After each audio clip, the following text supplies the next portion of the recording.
এলাকার এক মুরব্বী বলছে, হুজুর এ পর্যন্ত 40টা দেখলাম, পছন্দ হলো না। তা আমি কইলাম, বুড়া বয়স আবার বিয়ে করবে? আমাকে হুজুর বলছেন না, আমার জন্য না তো, আমার ছেলের জন্য দেখলাম। তা আপনার ছেলের জন্য মেয়ে আপনি কেমনে দেখেন? বলে লাড়াচাড়াই দেখি হুজুর। লাড়াচাড়া মানে বলে হাত দেখি, পা দেখি, মাথার চুল দেখি, মানে বিয়া কিন্তু এখনো করাইনি, এখনো পছন্দ হয়নি, কিন্তু 40টা লাগছে। কয়টা লাগছে? 40টা মেয়েকে লাগতে লাগতে এই বুড়া কিন্তু লুচ্চা হয়ে গেছে। জোরে কোন কথা ঠিক কিনা? এই সহজে আর ছেলেকে বিয়ে করাবে না, কারণ লাড়ার তো একটা সুযোগ পাচ্ছে। এটা শরীয়তে সম্পূর্ণ হারাম। ছেলের জন্য বাবা মেয়ে দেখে জায়েজ না হারাম? মেয়ে দেখতে পারবে ছেলে বিয়ে করার পর, তখন বৌমা হয়ে যাবে যদি ভাগ্য ভালো হয়। আর যদি ভাগ্য খারাপ হয় তাহলে বউ দজ্জাল হবে। আমার ওয়াজে শোনেন নাই? এই গ্রামের নাম কি? চরনান্দিনা। ছেলে এখন বউ নিয়ে থাকে সিরাজগঞ্জ শহরে। বাবা অসুস্থ হয়ে একদিন সিরাজগঞ্জে ডাক্তারের কাছে গেছে। ডাক্তারের এত লম্বা সিরিয়াল, দেখতে দেখতে রাত 9টা। রাত 9টার সময় যখন দেহ দেখে শেষ করছে, তখন বাবা চিন্তা করে চরনান্দিনা যাব না ছেলের বাসাত যাব। মন বলতেছে ছেলের বাসাত যা, এত রাত্রে বাড়িতে কেমনে যাবে। 9টার সময় বাবা ছেলের বাসায়। ছেলের নাম হলো আব্দুল্লাহ। আব্দুল্লাহ আব্দুল্লাহ বলে ডাকতেছে। ছেলে চিন্তা করে এত রাত্রে বাবা কেন? দরজা খুলে বলতেছে, বাবা এত রাত্রে? বলে আমার ঠেকাও পড়ে নাই, তোর বাড়িতে আসা, কিন্তু ডাক্তারের কারণে কেমনে চরনান্দিনা যায় এই 9টার সময় তোর বাড়ির দরজায়? বাবা বলতেছে আপনি এত রাগ কর। ছেলে বলতেছে, বাবা এত রাগ করছেন কেন? চলেন ঘরে যাই। এবার ঘরে সোফা রুমে বসে ছেলে বউয়ের কাছে আইসা দেখে বউ কম্বল গায়ে শুয়ে আছে। ছেলে ডাকতে বলে, বিবি রে, আমার বাবা তো আসে না, আজকে বিপদে পড়ে আইছে, বাবার সামনে একটু খাবার দাও। বউ বলতে, সকাল থেকে মাজা শিরশির করে, পিঠ বেদনা হয়ে গেছে, আমি উঠবার পারবো না, তুমি তোমার বাপকে খাবার দাও। আব্দুল্লাহর বাবা চিল্লায় বলে, আব্দুল্লাহ আমার অসুস্থ বউকে কষ্ট দিস না বাবা, আমার খাওয়া লাগবে না, থাকার একটু জায়গা দে। আব্দুল্লাহ বলতেছে, বাবা আসলে কি খাবেন না? বাবা মনে মনে কয়, যে তোর বইয়ের সাইজ, ভাগ্যে খাওয়া আছে, থাকার জায়গা দে। এবার রাত 9টার সময় বাবা ঘুমায় গেছে। রাত যখন 11টা বাজে, তখন আব্দুল্লাহর শালা, আব্দুল্লাহর কি বইয়ের নাম হলো শেফালি, ডাকতেছে, শেফালি আপা। কম্বল ফেলে দিয়ে মারছিলাম। আব্দুল্লাহ চমকে চেতন পায়, দেখে কম্বল আছে, বউ নাই। বউটা গেছে কোন জায়গায়? দরজা খুলে বলতেছে, ভাইজান এত রাত্রে কোত্থেকে? বলে ক্যারাম বোর্ড খেলতে খেলতে। রাত 11টা বাজে গেছে। বলে কি খাবি বল? বলে এত রাত্রে খাবো না, একটু থাকতে চাই। বোন বলে, পাগল হয়েছিস, না খাইয়া ঘুমাইলে আমার চোখে ঘুম ধরবে না। ফ্রিজের ভিতর থেকে মাছ বের করছে, গোস্ত বের করছে, সব বের করে গরম করে ভাইয়ের সামনে রাত 11টার পরে এবার সামনে ডাইনিং টেবিলে দিয়ে বলে, খাভাই খাভাই। আব্দুল্লাহ চিন্তা করে এত রাত্রে খাবাই খাবাই, বার হয়ে দেখে 5 তরকারি গরম ভাত, শালার মাথায় বইয়ের হাত। কয় তরকারি? 5 তরকারি দিয়ে গরম ভাত। বউ খালি মাথাতে হাত দিয়ে বলতে, খাভাই খাভাই। আব্দুল্লাহ আস্তে আস্তে বাবা যেই ঘরে ঘুমাই, ওই ঘরে জানলার কাছে 0 বাল্বের আলোতে দেখে বাবা শুকনা মুখে ঘুম পাড়তেছে। মনে মনে চিন্তা করে, 9টার সময় বাবা এলো, তোর পিঠ বেদনা করে, মাজার শিরশির করে, আর 11টার সময় তোর ভাইয়ের সামনে 5 তরকারি গরম ভাত, আমার করার কি আছে? এমন সময় আল্লাহর কোরআন সামনে দাঁড়ায় বলতেছেন ঈমানদারকে, আল্লাহর কোরআন বলতেছেন, ওয়াকাযা রাব্বুকা ইল্লা ইয়াহু ওয়া বিল ওয়ালিদাইনি ইহসানা। সুবহানাল্লাহ বলে। আল্লাহর প্রতি ঈমানের পর, আল্লাহর ইবাদতের পরে বাপ মার প্রতি ইহসান কর, এ হুকুম কার? আব্দুল্লাহ চিন্তা করে, এরা তো বউ না রে, এরা তো দজ্জাল। জোরে করে, এটা কি? এরকম দজ্জাল মার্কা বউ অনেকের ভাগ্যে আছে না নাই? জোরে করে, আছে না নাই? আল্লাহর বান্দার একটু মনোযোগ দিয়ে শোনেন। বিবাহের আগে ছেলের বউকে দেখা যাবে না, এই জন্য হযরত আলী এই পারে বসেছেন। ওমর ফারুক বলো, হোসাইন এখন তুমি প্রশ্ন করো। হোসাইন এবার বলতেছে, রে মেয়ে, তোমাকে আমি 3টা প্রশ্ন করব। তার মধ্যে 1 নম্বর প্রশ্ন হলো, আমার মাকে তুমি জানো যে মায়ের নামে আজকের এই মাদ্রাসা? সুবহানাল্লাহ কোন। আমার মাকে তুমি জানো আমি কোন মায়ের সন্তান? হযরত আলী চমকে উঠছে। আমি বাবা ছেলের সঙ্গে আছি, তারপরেও ছেলে তো বলতে পারতো আমার বাবাকে তুমি চেনো, কিন্তু আমার বাবার কথা না বলে মায়ের কথা বলতেছে। এখান থেকেই প্রমাণ হয়ে গেল ছেলেরা ভালোবাসে মাকে আর মেয়েরা ভালোবাসে বাবাকে। সোনালাগান না, আমার মাকে তুমি জানো আমি কোন মায়ের সন্তান? বড় পীর আব্দুল কাদের জিলানী রহমতুল্লাহ আলাইহি যখন জান্নাতুল বাকি জিয়ারত করতেছেন, এমন সময় এক মুরিদ বলে, হুজুর আমি শুনেছি জান্নাতুল বাকির মধ্যে ফাতেমার কবর। আপনি চোখ বন্ধ করলে গোটা পৃথিবীর খবর বলতে পারেন। আপনি আল্লাহর ওলি, আপনি বড় পীর, আপনি বলেন তো এই জান্নাতুল বাকির কোন জায়গায় মা ফাতেমার কবর? আব্দুল কাদের জিলানী মোনাজাত বন্ধ করে ছোট বাচ্চার মতন কান্না শুরু করে দিলেন। মুরিদ বলে, হুজুর আপনি কান্দেন কেন? বলে, কান্দার কারণ হলো জান্নাতুল বাকির মধ্যেই মা ফাতেমার কবর আছে, কিন্তু কবরটা কোন জায়গায় এটা কিয়ামত পর্যন্ত কেউ বলতে পারবে না। সমস্ত মুরিদ বলে, হুজুর এই জান্নাতুল বাকির মধ্যে মা ফাতেমার কবর আছে, কবরটা কোন জায়গায় কেন বলতে পারবে না? আব্দুল কাদের জিলানী বললেন, মা ফাতেমা হইল জোহরা। নাম তো দিছে ফাতেমাতুস জোহরা, মা ফাতেমা হইল জোহরা। সমস্ত মুরিদ বলে, হুজুর জোহরা মানে কি? আব্দুল কাদের জিলানী বলেন, জোহরা মানে যদি জানতে চাও তাহলে শোনো, এশার নামাজের পরে হযরত আলী ঘরের মধ্যে ঢুকে দেখে ঘরও সুন্দর, হাসান হোসেনকে সুন্দর করে সাজায় দিয়া মা ফাতেমা নিজে সুন্দরী সাইজা গুইজা বসে আছে। সুবহানাল্লাহ। আসলে যারা ভালো বউ হবে তারা কেবলমাত্র সাজবে কার জন্যে? আরো জোরে। আল্লাহ রাসূল ঘুম থেকে চেতন পায় দেখে উম্মাহাতুল মুমিনিন মা আয়েশা সাজতেছে। সুবহানাল্লাহ। আল্লাহ নবী বলে, আয়েশা ঘুমান বাদ দিয়ে সাজো কেন? বলে, ইয়া রাসূলুল্লাহ আপনার জন্য সাজতেছি। সঙ্গে সঙ্গে নবী বলেন, কেবলমাত্র স্বামীর জন্য বিবিদের সাজা জায়েজ, অন্য কোন পুরুষের জন্য মেয়েরা সাজতে পারবে না। মনে বড় খুশি। হাসান হোসেনকে সাজায় দেয়া ঘরও সুন্দর করে সাজাইছে, আবার বউটাও সুন্দরী। মা ফাতেমা 2টা সন্তানকে বুকের মধ্যে নিয়ে 2 জনের গালে চুমোতে বললেন, বাবা তোমরা 2জন ঘর থেকে বের হয়ে যাও, তোমার বাবার সঙ্গে আমার গোপন কিছু গল্প আছে। হাসান হোসেন যখন হাসতে হাসতে ঘর থেকে বের হয়ে যায়, এমন সময় মা ফাতেমা আস্তে করে দরজা বন্ধ করে দেয়।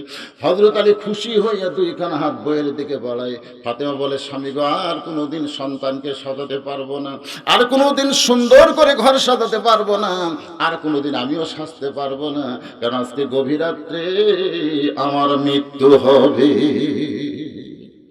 যেই বলেছে গভীর রাত্রে মৃত্যু হবে, গাছের গোড়া কাটলে গাছটা যেমন ঠাস করে পড়ে যায়, হযরত আলী তেমনি পড়ে গেলেন। ফাতেমা মুস্কি মুস্কি হেসে ওই স্বামীর মাথাখানা উড়া তিনি বলে, স্বামী গো, এমন করে আপনি কাঁদবেন না, কারণ এই দুনিয়াতে আসলে যাইতে হবে।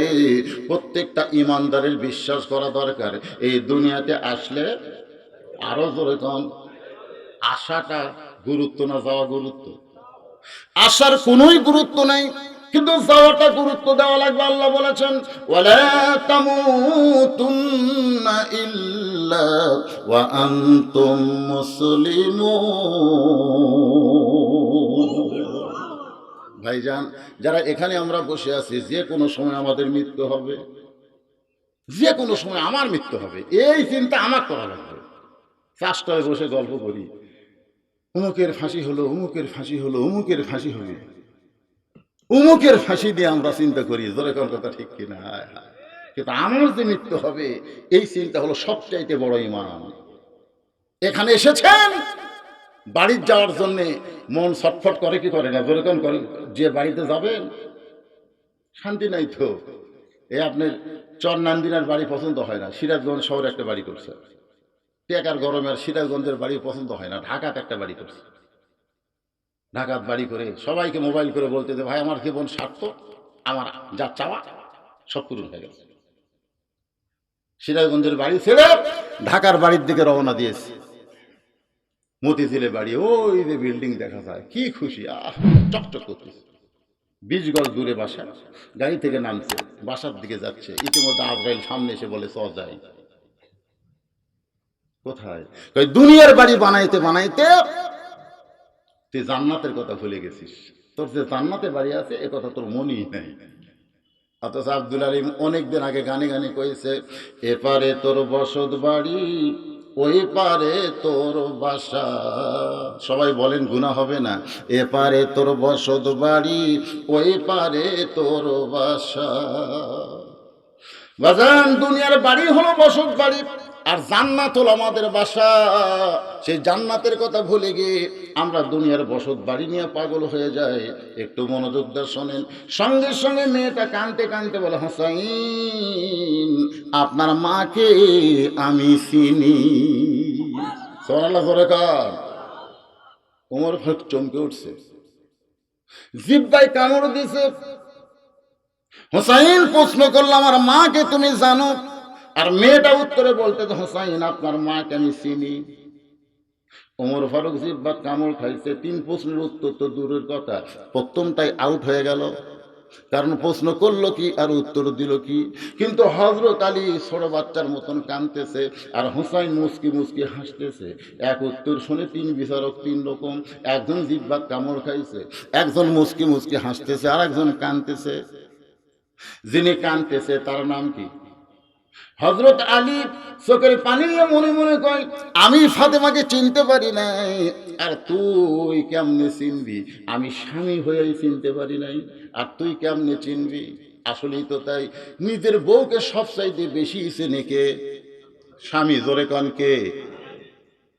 আমি স্বামী হইয়াই চিনতে পারি নাই, আর তুই কেমনে চিনবি? গভীর রাত্রে হযরত আলী ঘুম থেকে চেতন পাইছে। চেতন পাওয়ার দেখে ফাতেমা কাছে নাই। একসঙ্গে ঘুমাইলাম, কিন্তু রাত্রে চেতন পাওয়ার পরে বউ যদি কাছে না থাকে, আপনারা বলেন তো স্বামীর কিছু মনে হয় না? তাকায় দেখে ঘরের দরজা খোলা। ওই দরজার কাছে গিয়ে হযরত আলী তাকায় দেখে মরুভূমির ভিতরে তার বিবি ফাতেমা কালো একটা চাদর দিয়ে খুব জোরে জোরে হাঁটতেছে।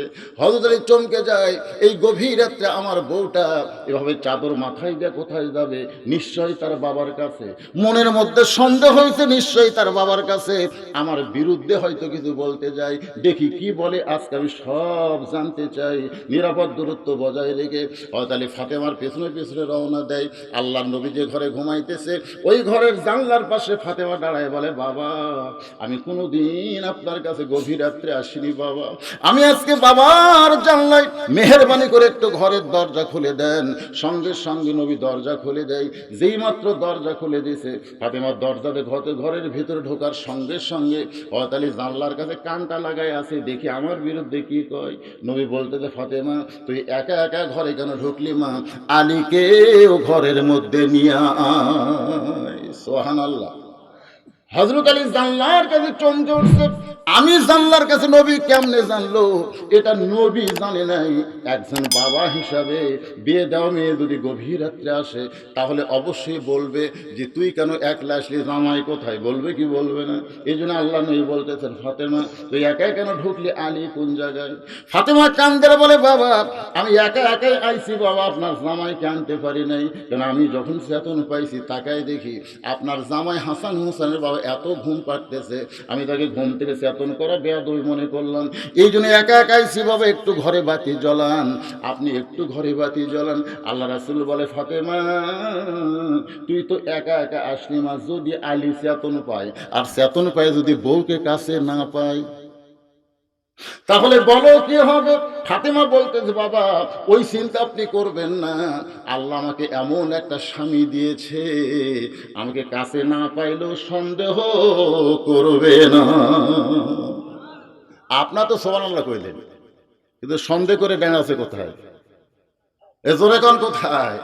সঙ্গে সঙ্গে হযরত আলী কান্দে বলে, মাবুদ এখন পর্যন্ত আমার বউ ফাতেমাকে আমি চিনতে পারলাম না, চিনতে পারলাম না। আর মেয়েটা বলতেছে হোসাইন আপনার মাকে আমি চিনি। ওমর ফারুক জিব্বাত কামড় খাইছে, হোসাইন মুসকি মুসকি হাসতেছে, হতালির চোখ দিয়ে দর দর করে পানি পড়তেছে। অনেক সময় চলে যায়। মেয়েটা বলে হোসাইন 1 নম্বর প্রশ্ন করলেন, আমি উত্তর দিলাম, উত্তর হলো কি হলো না? আপনার 3 বিচারক যে কিছুই কর না, হলো কি হলো না কিছু বলার দরকার আছে না নাই? ওমর ফারুক বলে কেমনে হবে, কেমনে হবে? তুমি যে বললে হোসাইন আপনার মাকে আমি চিনি, তুমি কেমনে চিনবা? হোসাইনের মাকে পাড়া বেড়ানি নাকি? অনেকে গল্প করতেছে, অমুকের বউ দেখছিস না, গল্প করে না দুইজন। আমাদের পাড়ার মধ্যে 1 নম্বর সাইডেরটা বলতে তুই জানিস না, ওই যে অমুকের বউ ওই 1 নম্বর রে না। আর একটা বলতেছে ওই পাড়ার একটা দেখছি অমুকের বউ। তার মানে কি গেল, সবাই সবাই বউকে দেখলো, না দেখলে চেনা যায়? জোরে কারণ না দেখলে চেনা যায়। আজকে আমাদের বগুড়াতে বউ দেখা একটা অনুষ্ঠান আছে, বউ দেখা, বিয়ে করছে বউ দেখার একটা অনুষ্ঠান। খাওয়া দাওয়ার পরে বউ দেখায়, বউ এরকম বসে থাকে। এখন কেউ 1000 টাকা, কেউ 500 টাকা, আপনার এলাকাতে এরকম দেয় নাকি? বউ বসে আছে, বউয়ের সামনে দিচ্ছে, বউ একটা পান তার হাতে তুলে দিচ্ছে, যাওয়ার সময় গল্প করতেছে, বউটা কেমন দেখলি?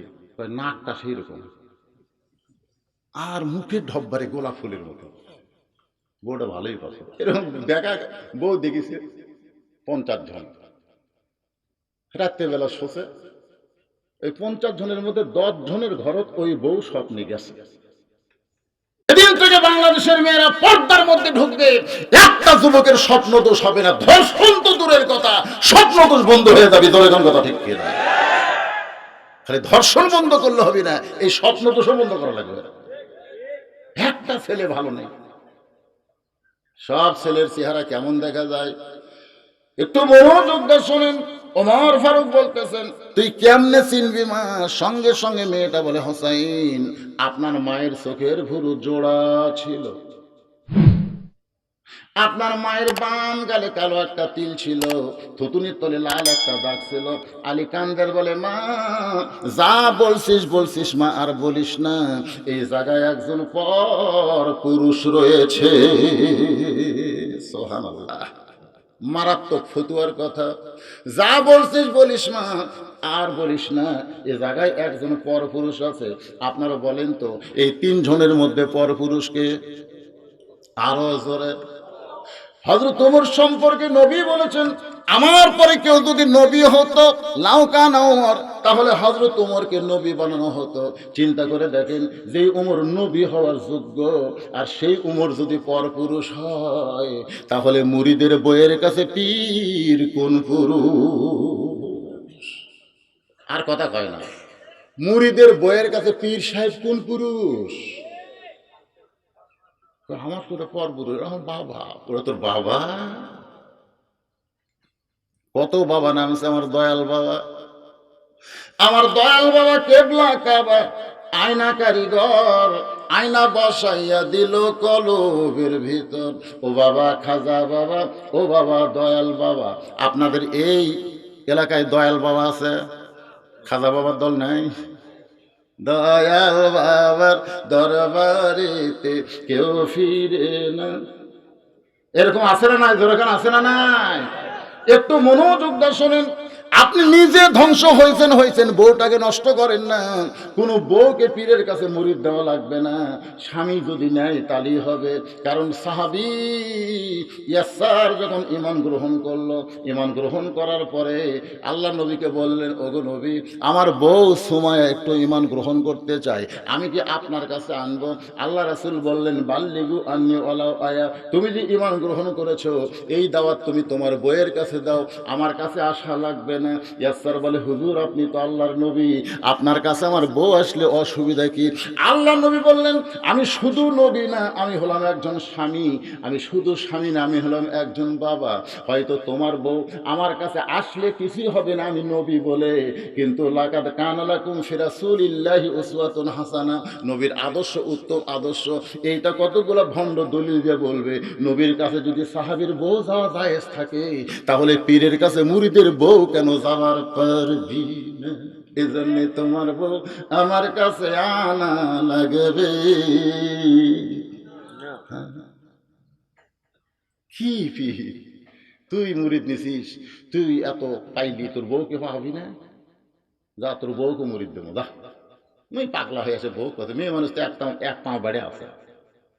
আর মায়েরা, পর্দার অন্তরে যারা আছেন, আপনাদের বড় পীর হলো আপনাদের স্বামী। বলে তোর বড় পীরকে স্বামীর খেদমত করেন, জান্নাত পাবেন। অন্য কোনো পীর ধরার দরকার নাই, একটু মনোযোগ দিয়ে শুনবেন। হযরত আলী বলতেছেন, মা যা বলছস মা, আর বলো না। এই জায়গায় একজন পরপুরুষ আছে, তুমি কেমনে বললে চোখের ঘুরু জোড়া? এটা হাসান বলতে পারে, হোসেন বলতে পারে ফাতেমা মা হওয়ার কারণে, আমি বলতে পারি স্বামী হওয়ার কারণে, নবী বলতে পারে তার মেয়ে হওয়ার কারণে। কিন্তু তুমি কেমনে বললে চোখের ঘুরু জোড়া?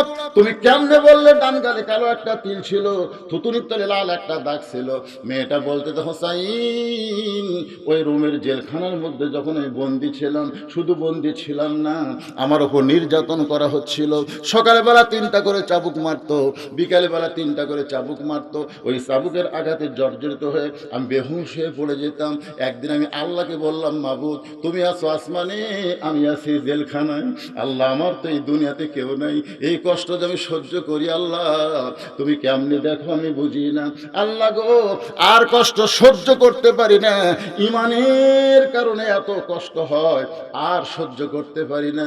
মেয়েটা বলে, হোসাইন, এই কথা বলে কাঁদতে কাঁদতে আমি যেন কখন ঘুমিয়ে গেছি। ওই ঘুমের মধ্যে স্বপ্নে দেখি নূরের একটা পুতুলি আমার শিওরের পাশে বসে বসে কাঁদতেছে। আমি চেহারার দিকে তাকাই, বললাম, কে গো আপনি? জান্নাতের হুরি না বেহেশতের পুরি? আমার মাথায় হাত দে, বলে, মা আমি জান্নাতের হুরিও না বেহেশতের পরিও না, আমি হলাম জগৎ বিখ্যাত মা ফাতেমা।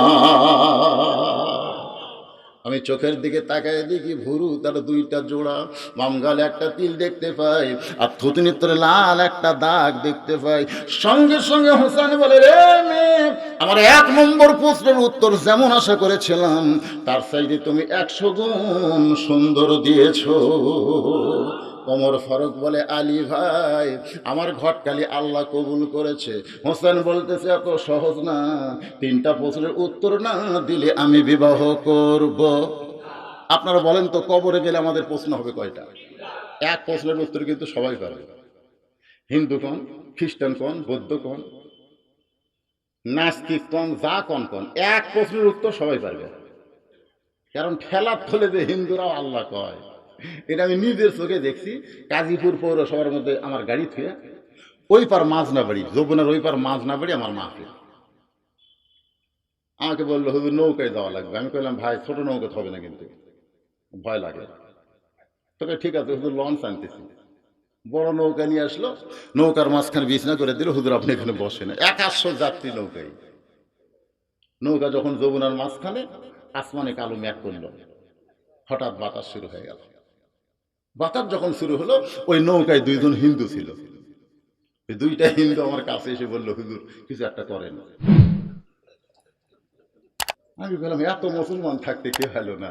এরা 2জন হিন্দুরা গুরু ঠাকুর হুজুর সবাইকে পছন্দ করে, ধরে কোন ঠিক কি?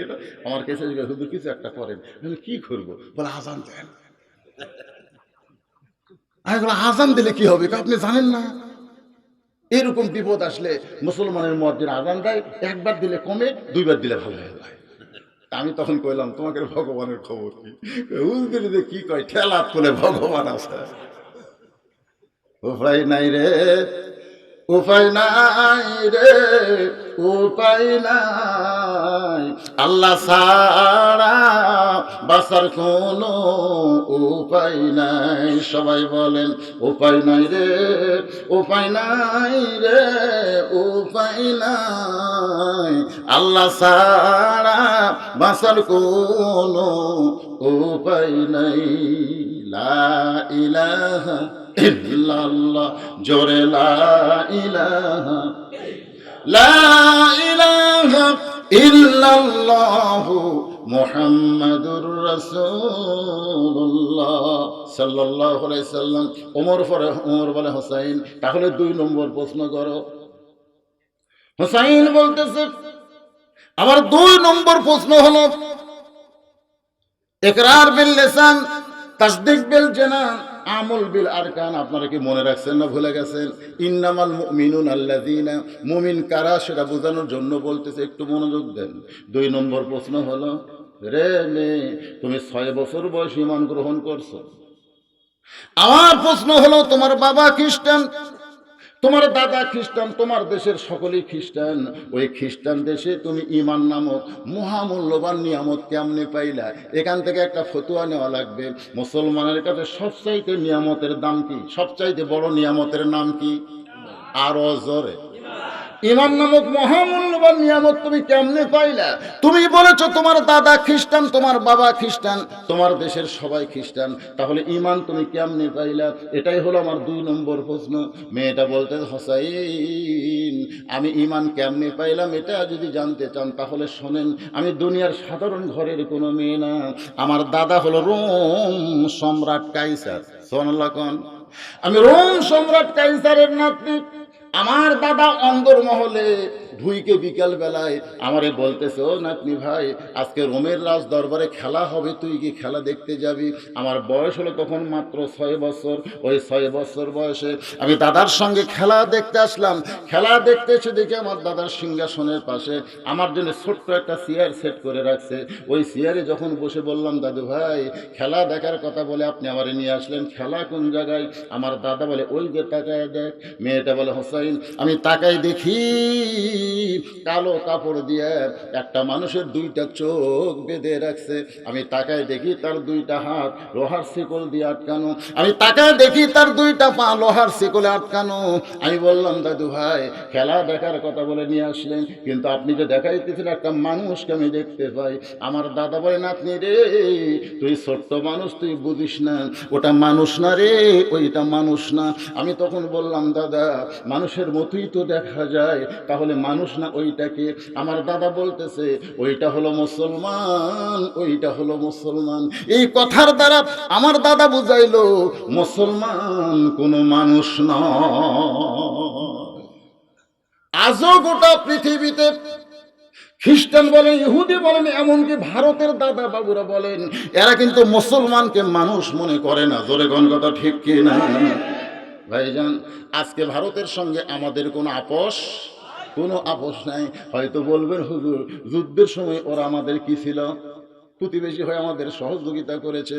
যুদ্ধে সহযোগিতার নামে আমাদের যে কত ক্ষতি করছে এটা কেউ না বুঝলেও বঙ্গবীর আব্দুল কাদের সিদ্দিকী বুঝিছে। জোরেখান কথা ঠিক কিনা? বঙ্গবীর আব্দুল কাদের সিদ্দিকী বলেছে, ভারত আমাদের সহযোগিতার নামে আমাদের দেশকে ভারতের অঙ্গরাজ্য বানাবার চাই। আজকে হাটে বাজারে যায় দেখেন খালি পেজ বন্ধ, পরের দিন 40-80 হয়ে গেছে। জোরেখান কথা ঠিক কিনা? তার মানে আমরা বুঝাইতেছি ভারত যদি বন্ধ করে দেয় আমাদের বাঁচা যাবে না। আমাদের বাংলাদেশকে ভারতের অঙ্গরাজ্য বানাতে গিয়ে বানাই নাই, কিন্তু আমাদের বাজার রাজ্য দখল করেছে। জোরে কোন কথা ঠিক কিনা? আজকে দেখেন ভারত কৌশলে আমাদের ঘরের বউকে উপর করে দিছে। আপনি যত বড়ই মরদ হন না কেন, খালি বউকে বলেন স্টার জলসা জি বাংলা দেখা চলবি না, বউ লব উল্টা কবি তোর বাড়ি থাকমই না। জোরে কোন কথা ঠিক কিনা? কিভাবে ভারত আমাকে ছেলেদেরকে ইয়াবা দিল, ফেন্সিডিল দিল। হ্যাঁ এই ইয়াবা কি আকাশ দিয়ে আসতেছে? এই ফেন্সিডিল বোঝেন না? ডাল করা কয় ডাল। আল্লাহর বান্দার একটু মনোযোগ দিয়ে শুনবেন। মেয়েটা বলে, হোসাইন আমার দাদা বলতেছে ওইটা মানুষ না, ওইটা মানুষ না, ওইটা হলো মুসলমান। আমি তখন বললাম, দাদু ভাই ওইটা মানুষ না, ওইটা যদি মুসলমান হয় ওই মুসলমানকে নিয়ে আপনি কি খেলা খেলবেন? আমার দাদা বলে, ওই যে তাকায় দেখ। মেয়েটা বলে, হোসাইন আমি 6 বছরে তাকায় দেখি আমার দাদা একটা চুলা আগুন দিয়া দাউ দাউ করে জ্বলতেছে। ওই চুলার উপরে বিশাল একটা ডেকসি দিছে, ওই ডেকসির ভিতরে কয়েক মণ তেল দিল।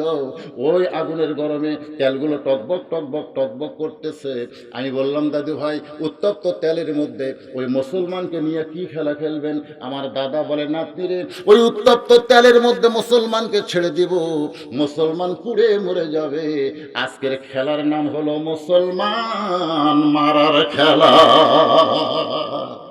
আজকে গোটা বিশ্বে যে খেলা চলতেছে কি মারা? জোরে বলেন কি মারার খেলা? যেখানেই দেখবেন মুসলমানকে মারতেছে আল্লাহর বান্দারা। সেই যুগের কথা। আর বর্তমানে বাংলাদেশ সহ পৃথিবীর মুসলিম দেশের দিকে একটু তাকান, মুসলমানকে যে হারে মারতেছে, ওরা মুসলমানকে নিয়ে খেলা খেলতেছে। দেখেন বাংলাদেশের মসজিদ বন্ধ হওয়ার আগে কাবা বন্ধ হয়ে গেছে। জোরে কোন কথা ঠিক কিনা? কাবা বন্ধ। সবাই কয় আমাকে কেন্দ্র যদি বন্ধ হয়, আমাকে এত ফতুয়া কিরা, আমাকে হুজুর এত ওয়াজ করেন।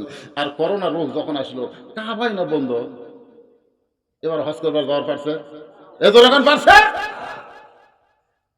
কাবা বন্ধ করে দিছে। যে কাবা মুসলমান কেউ আমরা বন্ধ দেখিনি। আর এই করোনা, তাহলে কেন্দ্র বুঝলো যে করোনারই পাওয়ার বেশি আল্লাহর চাইতে। জোরে কর নাউজুবিল্লাহ। ঈমান আছে?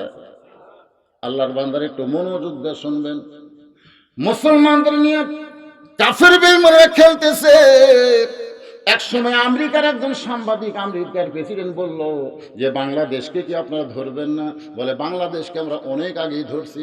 বলে তাহলে যুদ্ধ করেন না কেন? বলে ওদের সঙ্গে আমাদের যুদ্ধ হবে অন্যভাবে। তাহলে বাংলাদেশের মুসলমানদের বলেন, তোমরা যদি নামাজ পড়তে চাও আমেরিকার দিকে মুখ করে নামাজ পড়ো, যদি আমেরিকার দিকে মুখ করে নামাজ না পড়ো তোমাদেরকে হত্যা করা হবে। সাংবাদিক বলতেছে ওরা নিজের জীবন বাঁচান ফরজ, নিজের জীবন বাঁচান ফরজ, এই বিশ্বাস করে আমেরিকার দিকে মুখ করে নামাজ পড়বে। আমেরিকার প্রেসিডেন্ট বলতে সাংবাদিক ওই কাবা পরিবর্তন করে আমেরিকার দিকে মুখ করে নামাজ পড়ার কথা বলা যাবে না, বরং বাংলাদেশের যুবকদেরকে নামাজ পড়া বন্ধ করার আইটেম আমরা চালু করে দিব। আজকে অনেক যুবকেরা মসজিদে যায় না। মসজিদে যারা যায় বুড়া মানুষ, আমার এলাকার অনেক বুড়া মসজিদে যায় চেয়ার খোঁজে। মসজিদে যায় কয় চেয়ার, ওই 4-5 বুড়া মসজিদে চেয়ার খোঁজে।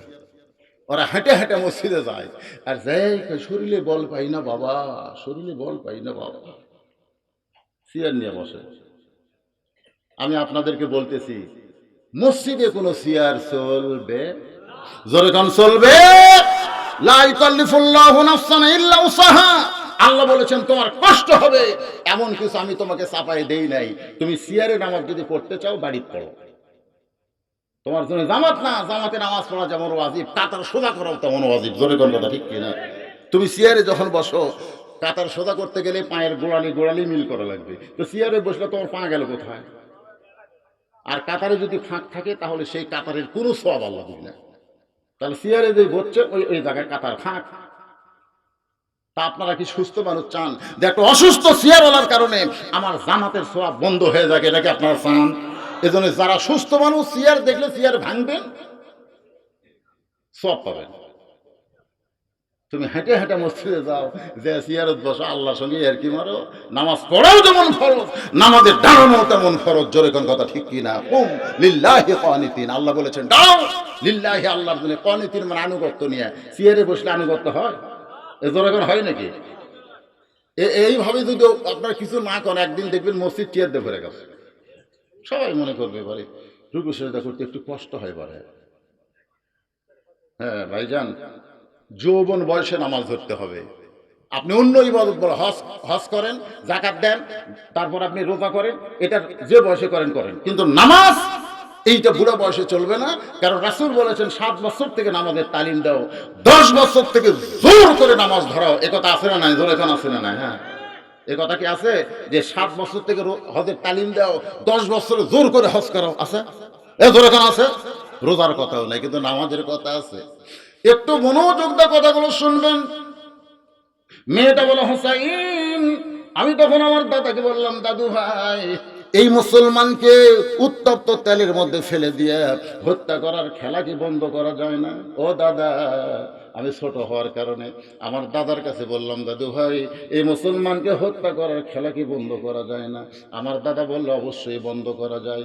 যদি মুসলমান একটা বারের জন্য বলে আল্লাহ রাসূল মানি না, শুধু একটা বারের জন্য এই রাজ দরবারে বলবে আল্লাহ রাসূল মানি না, আমি হাতের শিকল খুলে দিব, আমি পায়ের শিকল খুলে দিব, ওই মুসলমানের চোখের বাঁধন খুলে দিব, মুসলমানকে এখান থেকে আজাদ করে দিব, স্বাধীন করে দিব। মেয়েটা বলা হোসাইন, আমি এই কথা শোনার পরে আস্তে আস্তে চেয়ার ছেড়ে মুসলমানের কাছে গিয়ে বললাম, মুসলমান, যদি তুমি বাঁচতে চাও তাহলে একটা বারের জন্য বলো আল্লাহ রাসূল মানি না। উত্তপ্ত তেলের মধ্যে তোমাকে হত্যা করা হবে না, আমার দাদা তোমাকে ছেড়ে দিবে। আমি মনে করেছিলাম মুসলমান হয়তো বাঁচার জন্য বলবে, কিন্তু সবাইকে অবাক করে দিয়ে ওই মুসলমান চিৎকার করে বলে, রে ছোট্ট মেয়ে, তোমার কাছে জীবনের দাম বেশি, এই জন্য তুমি এমন কথা বলতেছ। কিন্তু একজন মুসলমানের কাছে জীবনের চাইতে ইমানের দাম কোটি কোটি গুণ বেশি। মুসলমান জীবন দিবে, মুসলমান জীবন দিবে, কিন্তু আল্লাহ রাসূলকে এক মুহূর্তের জন্য ছাড়বে না। দরকার হলে গোটা পৃথিবী ছাড়বো, কিন্তু আল্লাহ রাসূলকে ইমান থেকে বের করব না। মেয়েটা বলে, হোসাইন, এই কথা বলার সঙ্গে সঙ্গে আমার দাদা চেয়ার ছেড়ে হুঙ্কার দিয়ে বললেন, রে সৈন্যরা, আর দেরি করো না, ওই মুসলমানকে ওখান থেকে আগুনের চুলার মধ্যে ফেলে দাও। আমি ছোট্ট মেয়ে বললাম, দাদু ভাই, এই মানুষ মারার খেলা আমি দেখতে পারবো না। আমার দাদা হেঁচকা দিয়ে হাতটা ধরে বলতেছে, দেখার জন্যই তো আনছি, দেখতেই হবে। মেয়েটা বলে, হোসাইন রে, মন চায় না, তারপরেও দাদার কারণে আমি চেয়ারে বসে তাকে দেখি ওই মুসলমান বীর দর্পে মুজাহিদ সৈনিকের মতন মৃত্যুর দিকে হাঁটতেছে। মুসলমান মাত্রই জানে, ওয়ালা তাকুলু লিমান ইউকতালু ফি সাবিলিল্লাহি আমওয়াতুন বাল আহইয়াউ ওয়ালাকিন লা তাশউরুন। মুসলমান মাত্রই জানে মুসলমান মৃত্যুর দিকে যাচ্ছে না। আল্লাহ কোরআনে বলেছেন, আমার রাস্তায় যাদেরকে হত্যা করা হবে তোমরা তাদেরকে মৃত্যু বলো না, মৃত্যু বলো না। আমি আল্লাহ বলতেছি তারা অমর। আপনারা বলেন তো, হোসাইন কি মৃত্যু না অমর? অমর। ইয়াজিদ যখন হোসেনকে হত্যার পরে বলল, হোসাইন তুমি শেষ, তুমি শেষ, ওই জায়গায় একজন সাহাবী দাঁড়িয়ে বললেন, ইয়াজিদ তুমি ভুল বকলে, হোসাইন শেষ হয়নি, শেষ হবে তুমি। মাত্র 5-6 বছর রাজত্ব করার পরে ইয়াজিদ মরে গেল। ওই যে ফুরে গেল ভাই। আমার এলাকার আকাশ নামে একটা হিন্দুর ছেলে হয়েছে, আমাকে বলে, মামা একটু দোয়া করে। হিন্দুরা দোয়া চায়, দোয়া লাগবে না, তোর ছেলের নাম ইয়াজিদ। হিন্দু আর কোল থেকে ছেলে কাইড়ে নিয়ে কয়, মামা ইয়ার কি করেন, ইয়ার কি করেন। আমরা হিন্দু হতে পারি, কিন্তু ছেলের নাম ইয়াজিদ না। দেখছেন, প্রত্যেক পাড়ায় পাড়ায় হোসাইন নামে বহু মানুষ আছে, যেখানে আছে না নাই, কিয়ামত পর্যন্ত হোসাইন অমর। আর এই ওই যে মরছে মরছে, একটা হিন্দুর বাচ্চার নামে ইয়াজিদ চায় না, মরা কাক কয়।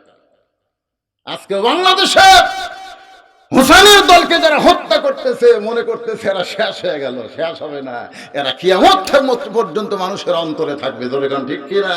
আর যারা হত্যা করতেছে এরা ইয়াজিদের মতো শেষ হয়ে যাবে, এদের নামটাও পর্যন্ত মানুষ ঘৃণা করে আর উচ্চারণ করবে না। এরই নাম হলো ইতিহাস। ইতিহাস কিন্তু সঙ্গে সঙ্গে লেখা হয় না, ইতিহাস অনেক পরে লেখা হয়। ধরে কারণ কথা ঠিক কিনা? আল্লাহর বান্দারা একটু মনোযোগ দিয়ে শোনেন। মেয়েটা বলে, হোসাইন, আমি তাকায় দেখি ওই মুসলমানটা মৃত্যু আগুনের চুলার দিকে আনন্দ নিয়ে হেঁটে আসতেছে। তাকে আনা লাগতেছে না, টানা হাসরা করা লাগতেছে না, বলে নিজের আনন্দে হেঁটে হেঁটে আসতেছে। আমি তাকায় দেখি আর সামান্য পরেই ওই তেলের কূপ, উত্তপ্ত তেলের ডেকসি। আমি চোখ বন্ধ করলাম, একটা জীবন্ত মানুষকে পুড়ে মারবে। এই দৃশ্য আমি দেখবো না বলে 6 বছরের ছোট্ট মেয়ে আমার 2টা হাত চোখের উপরে দিলাম। এমন সময় একটা শব্দ আমার কানের মধ্যে ঢুকতেছে, লা ইলাহা ইল্লাল্লাহু মুহাম্মাদুর রাসূলুল্লাহ। মেয়েটা বলা, হোসাইন রে, ওই মধুর বাণী আমার কানের মধ্যে ঢোকার সঙ্গে সঙ্গে যদি আমার দুইটা হাত চোখের উপরে, তারপরে আমি দেখতে পাই, আমি যেন দেখতে পাই উত্তপ্ত তেলের মধ্যে ওই মুসলমানকে ফেলে দিচ্ছে। আমি দেখতেছি মুসলমানের দেহ নামক খাঁচাটা উত্তপ্ত তেলের মধ্যে পড়তেছে। ওই খাঁচা পড়ার আগে কে যেন খাঁচার ভিতরের পাখিটা হাত দিয়ে ধরলো, কে যেন পাখিটা হাত দিয়ে ধরে আবার দুই হাতে তাকে স্বাধীনতার উড়াল ছাইড়া দিল। আমি তাকাই দিকে ওই পাখিটা পথ পথ করে উড়ে সবুজ রঙের একটা বাগানে চলে গেল।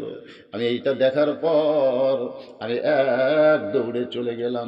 আমার দাদা আমার হাত হেঁচকা দিয়ে ধরলো, কিন্তু তারপর আমি 6 বছর ছোট্ট মেয়ে ইমানের বলে বলিয়ান হয়ে এত জোরে চাঁড়া মারলাম, আমার দাদার হাতটা ছুঁইটা গেল। আমি চলে গেলাম ঘরের ভিতরে, আমার মাকে চেপে ধরে বললাম, মা যদি বাঁচবার চাও তাহলে বলো লা ইলাহা ইল্লাল্লাহ মুহাম্মাদুর রাসূলুল্লাহ। আমার মা বলে, পাগলি রে, তুই না তোর দাদার সঙ্গে খেলা দেখতে গেলি, এই মুসলমানের কলমা কোথায় পাইলি?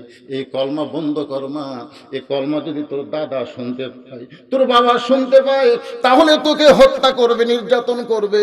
আমি তখন আনন্দ করে বললাম, মা এই কলমাওয়ালারা কোনো দিন মরে না, এই কলমাওয়ালারা কোনো দিন মরে না। এরা যখন মরবে, আমরা যখন মরব, আমাদের দেহ যাবে কবরে, আর আমাদের পাখিটা ইল্লিন নামক জান্নাতের বাগানে উড়ে যাবে। আমার সোনার ময়না পাখি, আমার সোনার ময়না পাখি, কোন দেশেতে ওইরা গেলা রে, দিয়া মোরে ফাঁকি রে। এই গানটা ভুয়া। কোন দেশেতে ওইরা গেলা রে, কোন দেশে, কোন দেশে দেখ চেনেন না আপনারা, দেখ চেনেন না, এই জন্য বলা লাগবে আমার সোনার ময়না পাখি, খাঁচা খানা কবরে দিয়া জান্নাতে উইড়া গেলি নাকি রে আমার সোনার ময়না পাখি। আমাদের খাঁচা যাবে কবরে, আর ইমানদারের পাখিটা ইল্লিন নামক জান্নাতের বাগানে উড়িয়ে চলে যাবে। ভাইজান, আমাদের মৃত্যু আমাদের জন্য কোনো কষ্টকর হবে না। এই জন্য ইমানটা তাসদিক বিল জানান, আমল বিল আরকান, আমলের মাধ্যমে প্রকাশ করতে হবে। আমি আবার দৌড়ে আসলাম, আয়েশা দেখে আমার দাদা তার সৈন্যদের নিয়ে আনন্দ মিছিল করতেছে। জোরে কোন কি মিছিল? আনন্দ মিছিল আপনারা দেখেননি? আনন্দ মিছিল করতেছে। মুসলমান পুরা মইরা গেল, মুসলমান পুরা মইরা গেল এতগুলো কাফেরের ভিতরে। আমি তখন 6 বছরের ছোট্ট মেয়ে চিৎকার করে বললাম, দাদু ভাই কানার ভাগ্যে ধন মিলে না। সবাই বলেন, কানার ভাগ্যে ধন মিলে না। সামনে পড়ে আছে সোনা, কানা দেখতে পায় না, মাটি মনে করে ফাইলা দেয়, হাতে তুলে নেয় না, কানার ভাগ্যে ধন মিলে না। আমার দাদা চিৎকার করে বলে, রে নাতনি তুই কি বলতে চাস? আমি তখন হাজার হাজার রোম রাজত্বকে কটাক্ষ করে চিৎকার করে বললাম, ইমানের বলে বলিয়ান হয়ে ধরে সুবহানাল্লাহ। হাজার হাজার সশস্ত্র সৈন্য, তার দাদা হচ্ছে রোমের সম্রাট। 6 বছরের একটা ছোট্ট মেয়ে ইমানের বল কাজ করে। আজকে আমাকে ইমানের বল আছে। কবরে প্রশ্ন করবে রবকে, রব তোমার রব খেয়ে, আর এখন রবের চিন্তা নেই, র্যাবের চিন্তা। জোরে কোন কথা ঠিক কিনা? হ্যাঁ, ইমান রে।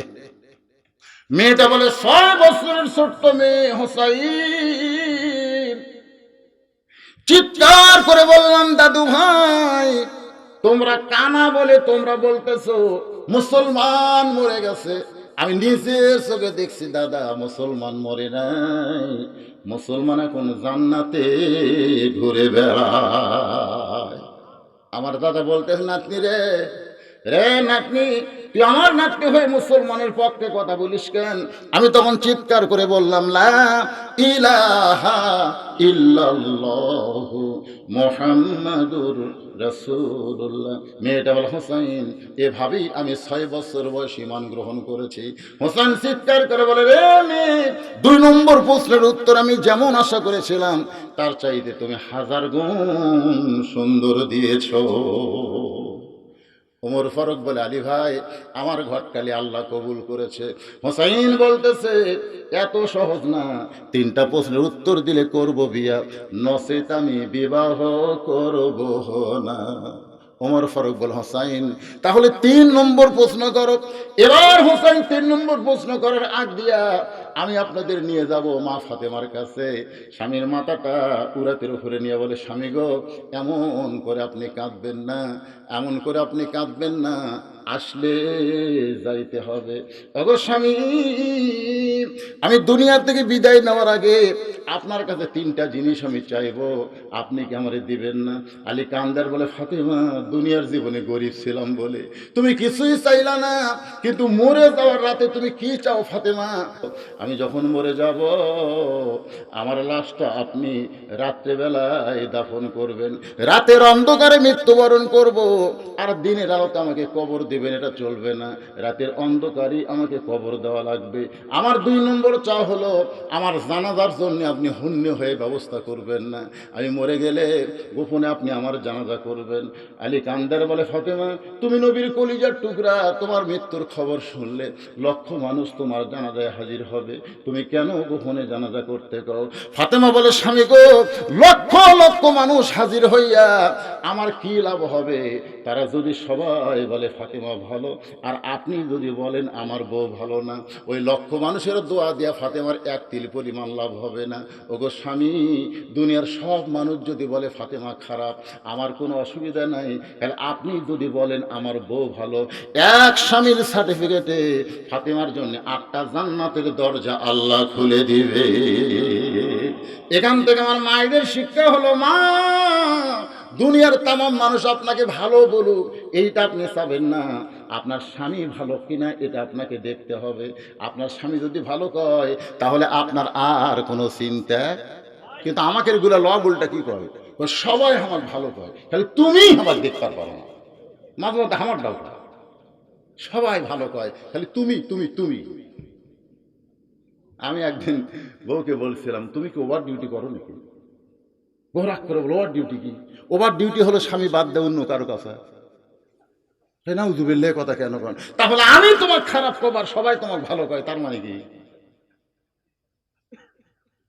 আমার মায়েদের বলবো, দুনিয়ার কেউ আপনাকে ভালো বলুক এটা চাওয়ার দরকার নেই, বরং স্বামী ভালো বলে কিনা এটা চাইতে হবে। জোরে কোন ঠিক কিনা? ফাতেমা বলে, স্বামী তোমার 3 নম্বর চাওয়া হলো, আমার লাশটা খাটনিতে তুলবেন না, আমার লাশটা কিন্তু খাটনিতে তুলবেন না, কারণ খাটনি কান্দে নেওয়ার 4 জন মানুষ লাগবে। আমি হিসাব করে দেখলাম আমার 4 জন মানুষ খাটনি কান্দে নেওয়ার নাই। আমার বাবা যদি জীবিত থাকতো তাহলে মরা মেয়ের লাশ বাবা কান্দে নিবার পারতো। আমার হাসান হোসেন যদি বড় হইতো তাহলে মায়ের লাশ কান্দে নিবার পারতো। কিন্তু গো স্বামী, আমার বাবা দুনিয়া থেকে বিদায় নিয়েছে, আমার হাসান হোসেন এত ছোট, মায়ের খাটনি কান্দে নিবার পারবে না। তাই আপনি আমার খাটনি কান্দে নিয়ে, আপনি আমার লাশটা কান্দে নিয়ে ওই জান্নাতুল বাকির পূর্ব কোনায় সবুজ রঙের একটা বাতি জ্বলতেছে, ওই বাতি বরাবর আমাকে দাফন করবেন। ওগো স্বামী, আমার কবর খুঁড়তে যদি আপনার কষ্ট হয়, কারণ নিজের বিবির কবর খুঁড়তে স্বামীর কষ্ট হবে, আপনার একান্ত বন্ধু যদি কেউ থাকে দুনিয়ায়, তার কবর খুঁড়তে বলবেন, কিন্তু দুনিয়ার কোনো মানুষকে যেন কবরের খবর না দেয়। গভীর রাত্রে হযরত আলী আবু যার গিফারির জানলায় ছোট বাচ্চার মতন ফোঁপায় ফোঁপায় কাঁদতেছে।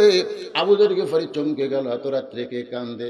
দরজা খুলে তাকায় দেখে আসাদুল্লাহ হিল গালি হযরত আলী পাগলের মতন কাঁদতেছে। আবু যার গিফারি বলে, আলী ভাই, জীবনে বহু যুদ্ধ করলাম তোমার সঙ্গে, কোনো যুদ্ধে পরাজিত হয়ে কাঁদতে দেখি নাই, আজকে তোমার জীবনে এমন কি যুদ্ধ শুরু হলো, আমার জানলার কাছে এমন করে কেন কাঁদতেছো? আলী বলে, আবু যার, জান্নাতুল বাকির পূর্ব কোনায় ফাতেমায় একটা বাতি জ্বলতেছে, ওই বাতি বরাবর একটা কবর কর। আবু যর গিফারি বলে, আলী রে, এই রাতের অন্ধকারে কেন কবর করতে হবে? দুনিয়ার কেউ তো মরে নাই, কবর কি দিনে করা যাবে না? আলী বলে, আবু যর, রাতের অন্ধকারেই মৃত্যু হবে, আবার রাতের বেলায় তাকে দাফন করা লাগবে, যা একটা কবর কর। আবু যর গিফারি বলে, আলী ভাই, কে মরবে তার নাম কি আপনার জানা নাই? আলী বলে, আবু যর, আমার হাসান হুসাইন আবার মা হারাবে। কয়েকদিন আগে নানা দুনিয়া থেকে বিদায় নিছে, হাসান হোসেন নানা নানা বলে কাঁদতেছে, এখন পর্যন্ত চোখের পানি শুকায় নাই, 6 মাস পরে আবার মা দুনিয়া থেকে বিদায় নেবে। আবু যর গিফারি বলে, আলী রে, ফাতিমা যদি কবর হয় তাহলে তোমার সন্তানকে তুমি কেমনে সামাল দিবা? আলী বলতেছে, আবু যর, পরের কথা পরে চিন্তা করা যাবে, যা একটা কবর কর। আবু যর গিফারি কোদাল নিয়ে জান্নাতুল বাকির পূর্ব কোনায় সবুজ রঙের একটা বাতি জ্বলতেছে, তাকায় দেখে বাতির আলোটা গোলাকার হয়ে না পড়ে 4 কোনা হয়ে পড়েছে। খুব লক্ষ্য করে তাকায় দেখে কোনো সুইচ নাই, কোনো তার নাই, বিনা তারে আমার আল্লাহ তাআলা অটোমেটিক একটা বাতি জ্বলায়া দিছে। এখান থেকে বিশ্বাস করা লাগবে সকলের কবর অন্ধকার হবে না। ঈমান যাদের মজবুত নিয়ে কবরে যাবে, ঈমানের বাতি আল্লাহ তাদের কবরে জ্বালায়া দিবে। আবু যর গিফারি কোদাল নিয়ে কবর খুঁড়তে খুঁড়তে এক সময় আবেগে পড়ে গেলেন, বিবেক হেরে গেছে। আবেগে বলতেছেন, কবর রে, তুই কি জানিস গভীর রাত্রে কেন কবর খুঁড়তেছি? বলতে পারিস রে কবর, তোর মাঝে এমন একজন মহিয়সী নারীকে দাফন করা হবে যাকে আল্লাহর নবী মেয়ে হওয়ার পরেও মা বলে সম্মান দিয়েছে। কবর রে, তুই কি জানিস আল্লাহ নবীর মেয়ে হওয়ার পরেও নবী তাকে মা বলে সম্মান করেছে? কবর, খবরদার এমন মহিয়সী নারীর সঙ্গে বেয়াদবি করবি না। কবর রে, তোর মধ্যে এমন একজন মাকে রাখা হবে যার 2টা সন্তানকে আল্লাহ জান্নাতের যুবকদের সর্দার বানায়া দিবে। খবরদার কবর বেয়াদবি করবি না। তোর মধ্যে এমন একজন বিবিকে রাখা হবে যার স্বামী হল আসাদুল্লাহিল গালিব। খবরদার কবর বেয়াদবি করবি না। আবেগের উপরে কথা বলতে বলতে কে যেন বলতেছে, বা যেন কবর বলে নাই, কে যেন বলতেছে একটা শব্দ আবু যর গিফারির কানে আইছে। কবর কেমন প্রশ্ন করে, তোমার কি হবে? কবর কার মা, কার বিবি, কার স্ত্রী, কার মেয়ে, এইটা কবর দেখবে না। এইটা ফাতেমার ব্যাপারে বলা হয় নাই। আপনারা হয়তো বলবেন, ফাতেমাকে কবর বলেছে, ফাতেমার ব্যাপারে বলা হয় নাই। এটা আবু যর গিফারিকে সাবধান করে দুনিয়ার সমস্ত মানুষকে বলা হয়েছে যে কার মা, কার মেয়ে, কার বিবি, এইটা কবর দেখবে না। কবর দেখবে আমল যদি ভালো হয় কবর জান্নাতের টুকরা হবে, আর আমল যদি খারাপ হয় কবর জাহান্নামের গর্ত হবে। আবু যর গিফারি আর কোদাল মারতে পারে না, হাত থরথর করে কোদালটা পড়ে গেছে। অর্ধেক কবর খুঁড়ে পাগলের মতন গোরস্থান ছেড়ে চলে যায়। হযরত আলী নির্দিষ্ট টাইমে, কারণ রাতের অন্ধকারেই যে দাফন করা লাগবে, ঘরের মধ্যে ঢুইকা দেখে ফাতেমা নিজে নিজে কাফনের কাপড় পরেছে। মা ফাতেমার 2টা সন্তান বা 3টা সন্তান যেটা হয়েছে, এটা ধরার জন্য কোনো ধাত্রী লাগেনি। ধরে কোন সুবহানাল্লাহ। আবার নিজেই গোসল করেছে, নিজেই কাফনের কাপড় পরেছে। হযরত আলী ঘরের মধ্যে ঢুইকা দেখে 2টা সন্তানকে 2 পাশে ঘুমায় দিছে। ডান পাশে হাসান, বাম পাশে হোসেনকে শোয়ায় দিয়া মা ফাতেমা 2টা সন্তানের বুকের উপরে 2টা হাত দিয়া কেন ঘুমায় দিয়েছে? কারণ এরা 2জন যদি চেতন থাকে তাহলে কবর দেওয়ার ব্যাপারে অনেক সময় নষ্ট হবে, হয়তো রাতের অন্ধকারে কবর দেওয়া যাবে না। এই জন্য বুদ্ধিমতী মা 2টা সন্তানকে ঘুমায় দিয়া নিজে কাফনের কাপড় পরে শুধু মুখ আর 2টা হাত খোলা রেখে এই দুনিয়া থেকে চিরনিদ্রায় শায়িত হয়ে গেছে। ঘুমের ভিতরে, এই জন্য তো আমরা বলি আল্লাহুম্মা বিইসমিকা আমুতু ওয়া আহইয়া। হতে পারে আমরাও একদিন ঘুমের মধ্যে মরতে পারি। ধরে কোন কথা ঠিক কি না?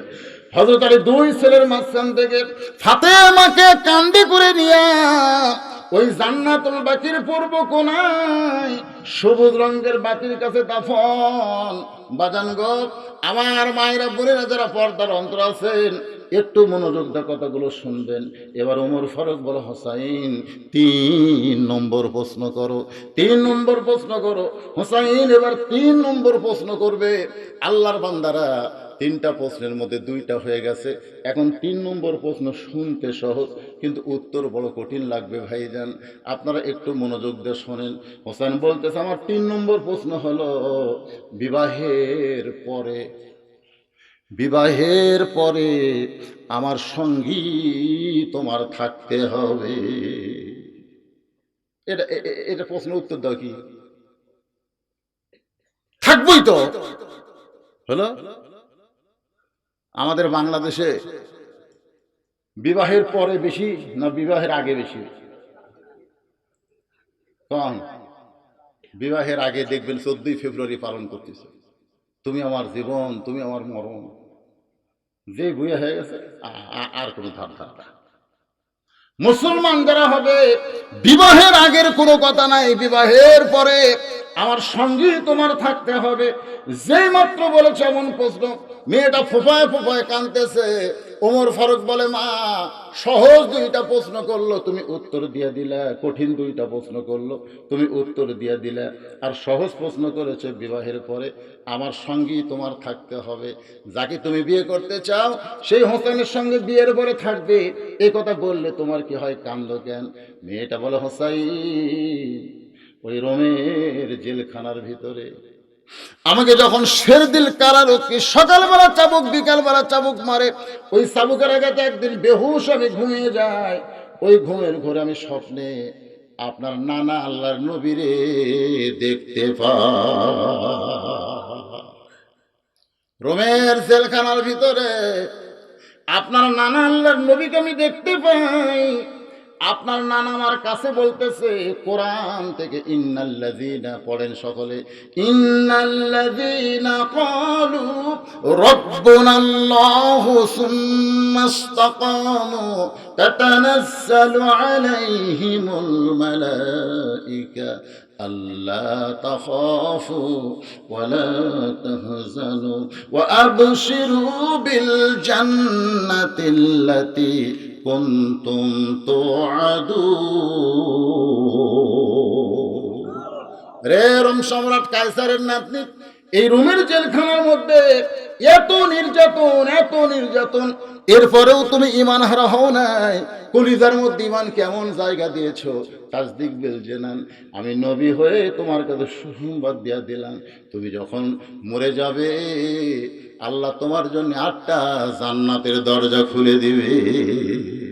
আমি তখন স্বপ্নে বললাম, নানা ভাই, ও হোসেনের নানা, আল্লাহর নবী শোনেন, দুনিয়া থেকে বিদায় নিলে আল্লাহ 8টা জান্নাতের দরজা খুলে দিবে। কিন্তু আমি তো দোয়া করি, রব্বানা আতিনা ফিদ দুনিয়া হাসানাতাও ওয়া ফিল আখিরাতি হাসানা। ওগো নবী, আমি দোয়া করি আমাকে দুনিয়াতে সুন্দর দাও, আখিরাত আমার সুন্দর বানাও, তাহলে মরে গেলে জান্নাত পাবো। এই ঈমানের পুরস্কার দুনিয়াতে আল্লাহ আমারে কিছুই দেবে না। আল্লাহ নবী বললেন, স্বপ্নে আমারে কি চাও? আমি তখন সাহস করে বললাম, এই রোমের জেলখানা থেকে যদি কোনোদিন মুক্তি পায়। জেলখানার মধ্যে যারা আছে তাদের এরকম আশা আছে না নাই?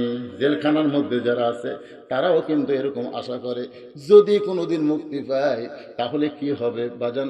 মেয়েটা বলতে, যদি কোনোদিন মুক্তি পায় আপনার ছোট নাতি হোসেনকে আমি একটু স্বামী হিসাবে গ্রহণ করব। সঙ্গে সঙ্গে নবী স্বপ্নের ভিতরে কাঁদতেছে। আমি বললাম, নবী গো, আমি আপনার নাতি হোসেনকে স্বামী হিসাবে গ্রহণ করতে চাই, আপনি কেন কাঁদেন? নবী বলেন, জানিস না আমার হোসেনের জীবনে একটা কারবাল আসবে। আমার নাতি হোসেন ঈমানের বলে বলিয়ান হয়ে নিজের জীবনকে আল্লাহর রাস্তায় উৎসর্গ করবে। তার দেহ থেকে অঙ্গ প্রত্যঙ্গ বিচ্ছিন্ন করা হবে, দেহের ওপরে ঘোড়া চালানো হবে। ওই কঠিন মুহূর্তে তুই কি পারবি আমার হোসেনের সঙ্গে থাকতে? মেয়েটা কান্দাল হোসাইন, আয়ুব নবীর সঙ্গে রহিমা যেমন ছিল আমিও তেমন আপনার সঙ্গে থাকতে চাই। বাজান গো, মেয়েটার সঙ্গে হোসেনের বিয়ে হওয়ার পরে ওই কারবালা হোসেন রাদিয়াল্লাহু যখন দেহ থেকে মস্তককে বিচ্ছিন্ন করে নিয়ে যায়, দেহের উপর 80টা ঘোড়া ছুটানো হয়। মেয়েটার নাম হলো শাহের বানু। ওই দেহের গোস্তগুলো কুড়ায় কুড়ায় একটা ওন্না দিয়া টোফলা বেঁধে ওই গোস্তর সামনে বলে, হোসাইন, বিবাহের সময় আপনি 3 নম্বর প্রশ্ন করেছিলেন, বিয়ার পরে আমার সঙ্গেই থাকতে হবে, আপনার শেষ মুহূর্ত পর্যন্ত সঙ্গে আছি। ওগো স্বামী জান্নাতে গিয়া যুবকদের সর্দার হবেন, এই বউটাকে সেদিন আপনি সঙ্গে নেবেন। আমল বিল আরকান, বেদান ইমানের 3টা বিষয় নিয়ে আপনাদের সামনে এই দীর্ঘ সময় আলোচনা করলাম।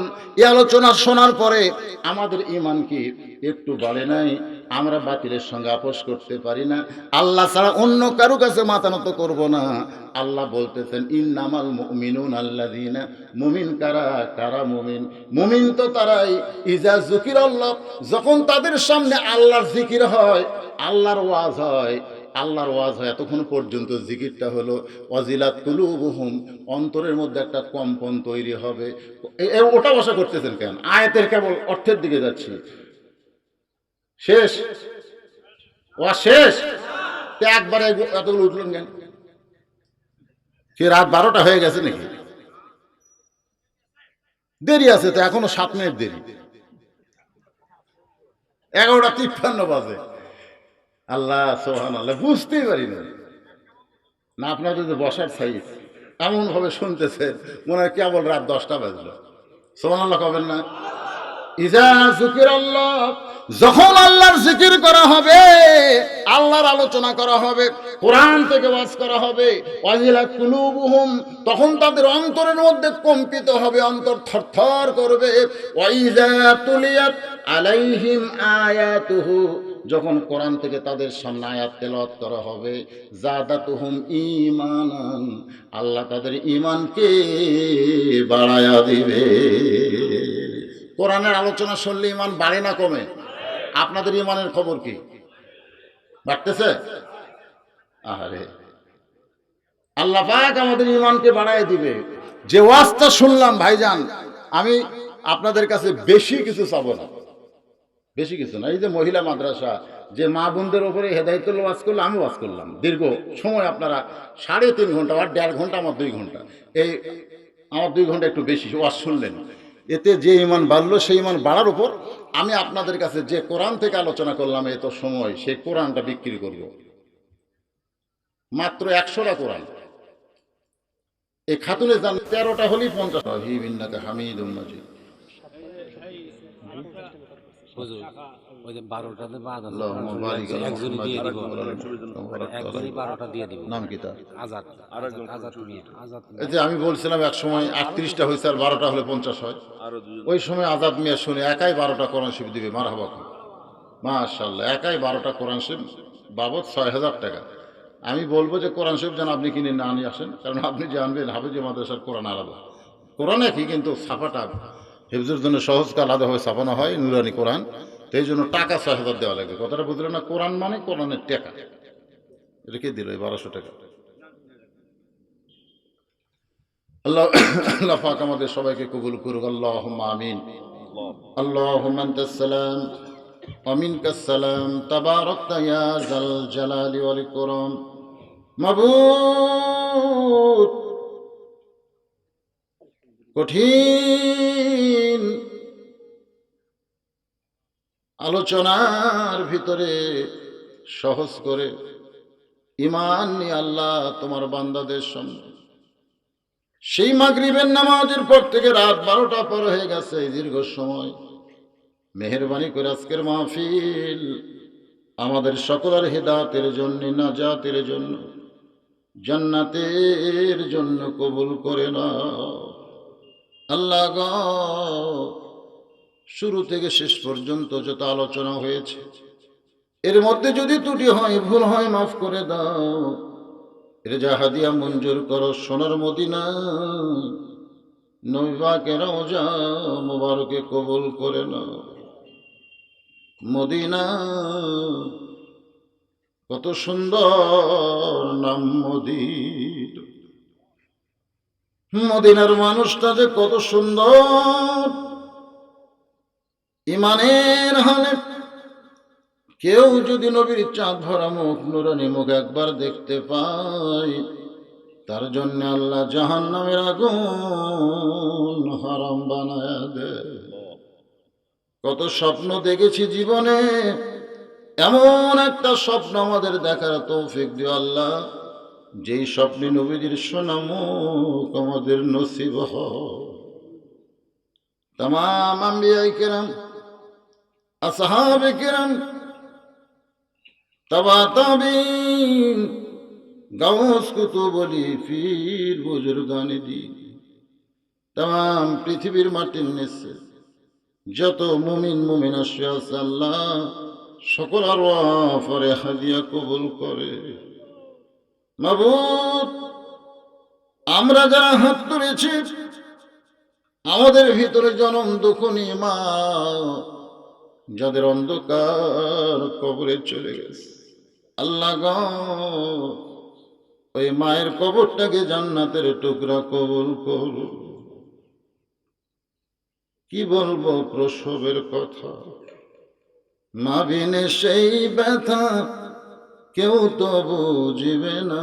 মাজন ঠিকিয়া সন্তানের দায়, অকালে মা মারা যায়, কেন সেই মায়ের জন্য দোয়া করবা না?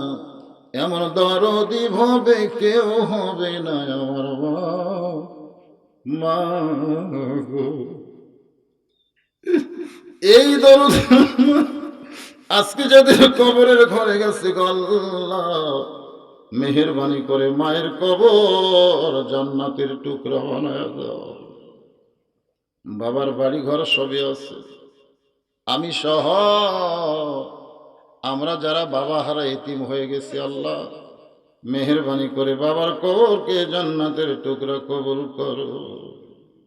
মাবুদ, আমাদের দাদা দাদি নানা নানি আত্মীয় স্বজন পাড়াপড়শি আপনজন যারা কবরের ঘরে গেছে, আল্লাহ মেহেরবানি করে তাদের সকলকেই জান্নাতি কবুল কর। আল্লাহ গো, ফাতিমাতুজ জোহরা রাদিয়াল্লাহু তাআলার নামে মাদ্রাসা, এই মাদ্রাসাকে আল্লাহ তুমি কিয়ামত পর্যন্ত কবুল করো। আল্লাহ এই মাদ্রাসার এক একটা ছাত্রীকে মা ফাতেমার চরিত্র দান করে দাও। মাবুদ, অত্র এলাকার প্রত্যেকটা বান্দা বান্দিকে মাদ্রাসার হিতাকাঙ্ক্ষী বানায় দাও। আল্লাহ সকলে মিলেমিশে সুন্দরভাবে যেন মাদ্রাসা চালাতে পারে, সেই একতা শক্তি তৌফিক আল্লাহ দান করে দাও। আজকে যেন এই মাদ্রাসার মহব্বতে নগদে বাকিতে দান করেছে, আল্লাহ গো সকলের দান কবুল করে নাও। অনেক অসুস্থ দোয়া চেয়েছে, আল্লাহ সুস্থ করে দাও।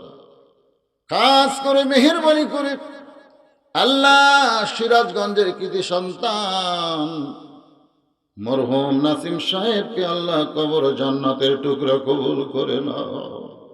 আল্লাহ আমি গুনাহগার বলে দোয়া ফিরাই দিও না।